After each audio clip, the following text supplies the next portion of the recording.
오늘은 그 관계 속에 숨겨진 과학, 그리고 그 영혼에 대한 이야기를 한번 나눠볼까 합니다. 놀랍죠? 단 0.1초, 정말 말 그대로 눈 한번 깜빡하는 그 사이에 우리 뇌는 이미 한 사람에 대한 첫인상을 만들어버린다는 거예요. 바로 이게 오늘 우리가 함께 풀어볼 가장 중요한 질문입니다.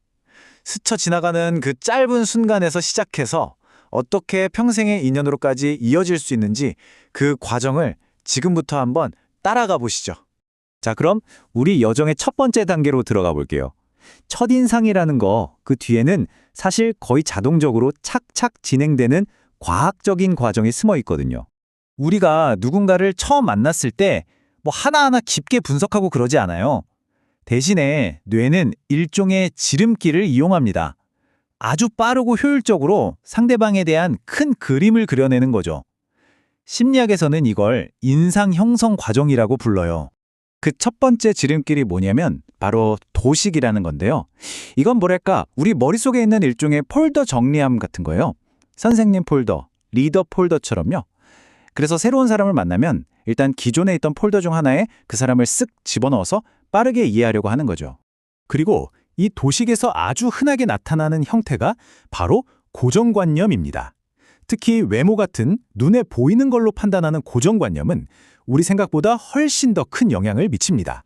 이 자료 한번 보세요. 외모도 경쟁력이다라는 말에 동의하는 대학생이 무려 98%에 가깝습니다. 신체적 매력에 대한 우리 사회의 아주 강력한 고정관념이 얼마나 깊게 자리 잡고 있는지 이 숫자 하나만 봐도 딱 느껴지죠. 그리고 또 다른 지름길은 우리 각자가 가지고 있는 암묵적 성격 이론이라는 거예요. 이게 뭐냐면 저 사람 유머러스한 거 보니까 분명 친구도 많고 활발할 거야. 이런 식으로 어떤 특징 하나를 보고 나머지 빈칸은 우리가 알아서 막 채워 넣는 거죠. 자, 이렇게 거의 자동으로 만들어진 첫인상을 넘어서 이제부터는 의식적으로 관계를 더 깊게 만들어가는 단계로 한번 넘어가 보겠습니다. 과학적으로 보면요, 우리가 어떤 사람에게 끌리는 데에는 몇 가지 재미있는 이유가 있어요. 물론 눈에 보이는 신체적 매력도 중요하죠. 근데 의외로 그냥 단순히 자주 보는 근접성이나 나랑 비슷하네? 하고 느끼게 만드는 유사성 같은 것들이 아주 강력하게 작용합니다.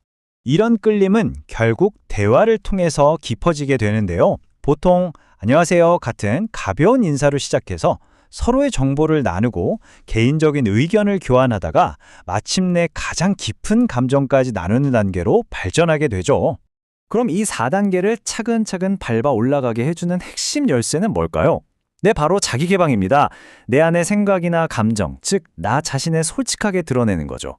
조아리의 창이라는 심리학 모델을 보면 이게 더 쉽게 이해가 돼요. 우리 마음에는 남들도 알고 나도 아는 열린 영역이 있고요. 나만 아는 숨겨진 영역이 있거든요. 관계가 깊어진다는 건 결국 용기를 내서 이 숨겨진 영역에 있는 나를 조금씩 꺼내서 열린 영역을 넓혀가는 과정하고 똑같아요. 서로의 창이 점점 더 투명해지는 거죠. 그런데 말이죠. 관계가 이제 충분히 가까워졌다고 생각하는 바로 그 순간에 생각지도 못한 위험이 나타날 수 있습니다. 정말 생각을 많이 하게 하는 문장이죠. 관계의 위기는 서로를 몰라서 생기는 게 아니라 나는 저 사람을 다 알아 라고 착각하는 데서 시작된다는 겁니다. 다 안다고 생각하는 순간 우리는 더 이상 궁금해하지 않아요. 노력을 멈추죠. 상대방의 어떤 행동을 봤을 때 그 사람의 입장에서 이해하려고 하기보다는 내가 가지고 있던 낡은 정보, 나의 편견으로 그냥 쉽게 판단해버리는 거예요. 바로 여기서 우리는 선택을 해야 합니다. 상대방을 내 단점을 비추는 거울 같은 경쟁 상대로 볼 것인지 아니면 그 사람 자체를 존중하고 귀 기울여 들어야 할 경청 대상으로 볼 것인지. 진짜 건강한 관계는 이 관점을 바꾸는 데서 시작됩니다. 자, 그럼 이제 마지막으로 이 관계를 오랫동안 건강하게 지속시키는 가장 본질적인 기술에 대해 이야기하면서 마무리해볼까 합니다. 진짜 깊은 연결의 핵심은 사실 이겁니다. 내 앞에 있는 저 사람이 그냥 한 명의 사람이 아니라 그 사람만이 가진 수많은 경험과 감정, 아픔과 기쁨으로 이루어진 하나의 완전한 우주, 하나의 세상이라는 걸 깨닫는 거예요. 이문재 시인의 시가 이 생각을 정말 아름답게 담아냈는데요. 한번 들어보세요.